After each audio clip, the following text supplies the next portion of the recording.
Good morning students. जैसा कि आप लोग जानते हैं बीएड कोर्स में माइक्रो टीचिंग एक बहुत ही इम्पॉर्टेंट टॉपिक है और इसके बारे में आज मैं आप लोगों को बताने वाली हूँ। Micro teaching teaching learning process का एक बहुत ही इम्पॉर्टेंट हिस्सा है जो पीपल टीचर के लिए बहुत ही हेल्पफुल है उनके आगे के प्रैक्टिस टीचिंग के लिए, उनके आगे के टीचिंग प्रोसेस के लिए। यहाँ पे जैसा कि आप लोग स्लाइड में देख रहे हैं,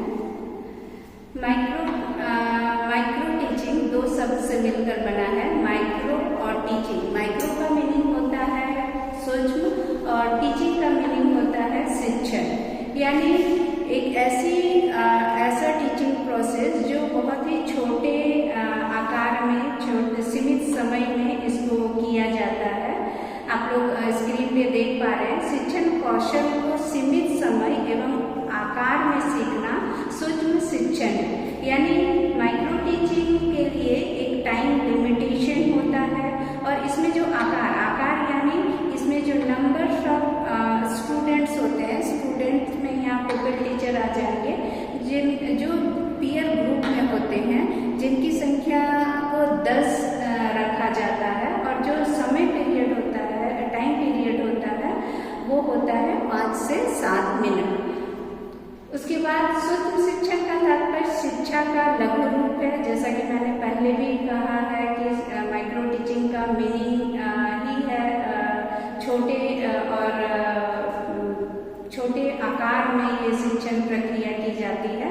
तो इसलिए इसका जो अगर मीनिंग, शाब्दिक अर्थ ही इसका होता है शिक्षण का लघु रूप। उसके बाद आ जाते हैं सूक्ष्म शिक्षण के बारे में। अगर और डिटेल से हम देखें तो शिक्षण की जटिल प्रक्रिया को सरलतम ढंग से छोटे छोटे सोपानों में प्रशिक्षुओं के सामने प्रस्तुत करने की एक रुचिपूर्ण प्रक्रिया है। यहाँ पे जैसे छोटे छोटे सोपानों की बात की गई है, छोटे छोटे सोपानों में का अर्थ है यहाँ पे हम लोग इसको स्किल्स में बांटकर इस 5 स्किल RCM अप्रोच के अकॉर्डिंग हम लोग इसको 5 स्किल में टीचिंग प्रोसेस को दिखाते हैं और उसमें उसको हम लोग एक एक स्किल को एक एक सोपान में बांटते हैं और फिर इस तरह से पूरे टीचिंग प्रोसेस को पूरा करते हैं।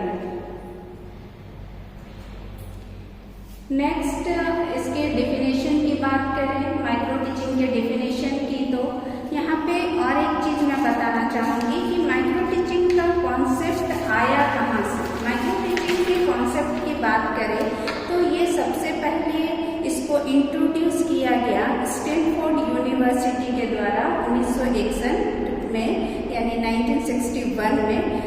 लेकिन इसको डिफाइन D.W. एलन के द्वारा 1963 में किया गया। ये एक बहुत ही इम्पोर्टेंट फैक्ट है कि इसको डिफाइन माइक्रो टीचिंग क्या होता है और ये क्यों जरूरी है बीएड कोर्स के लिए। इसको डिफाइन D.W. एलन के द्वारा किया गया 1963 में। एलन ने अपनी पुस्तक माइक्रो टीचिंग में लिखा है, सूक्ष्म शिक्षण सभी प्रकार की शिक्षण संबंधी क्रियाओं को छोटे छोटे भागों में विभक्त करना है। यानी एलन कहना चाहते हैं कि सूक्ष्म शिक्षण में, माइक्रो टीचिंग में शिक्षण से, टीचिंग से रिलेटेड जितनी भी एक्टिविटीज हैं जिसको हम लोग स्किल में बांटते हैं, आप 5 स्किल की बातें मैं आगे करूँगी, उनको छोटे छोटे भागों में बांटना ही सूक्ष्म शिक्षण है। उसके बाद बीके पासी सूक्ष्म शिक्षण के बारे में कहते हैं, सूक्ष्म शिक्षण एक प्रशिक्षण की तकनीक है जिसमें छात्र अध्यापक किसी भी शिक्षण कौशल का प्रयोग करते हुए लघु अवधि में छोटे समूह को कोई एक संप्रदाय पढ़ाता है। यहाँ बीके पासी माइक्रो टीचिंग को ट्रेनिंग टेक्निक कहते हैं। ट्रेनिंग की एक टेक्निक बताते हैं जिसमें छात्र अध्यापक यानी पीपल टीचर किसी एक शिक्षण कौशल का प्रयोग करते हुए वो एक टाइम में जैसे स्किल किसी एक स्किल का यूज करते हैं और उस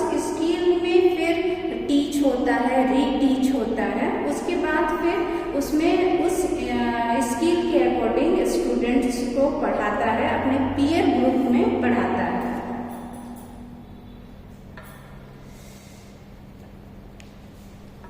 उसी प्रकार आरएल ब्रूस ली शिक्षण प्रशिक्षण को एक प्रविधि यानी टेक्निक के रूप में परिभाषित करते हैं, जिसमें शिक्षक स्पष्ट रूप से शिक्षण कौशलों का प्रयोग करते हुए पाठ तैयार करता है। नियोजित 5 से 10 मिनट तक वास्तविक छात्रों को छोटे समूहों के साथ शिक्षण देता है, जिसके परिणाम स्वरूप वीडियो टेप पर प्रशिक्षण प्राप्त करता है। अब हम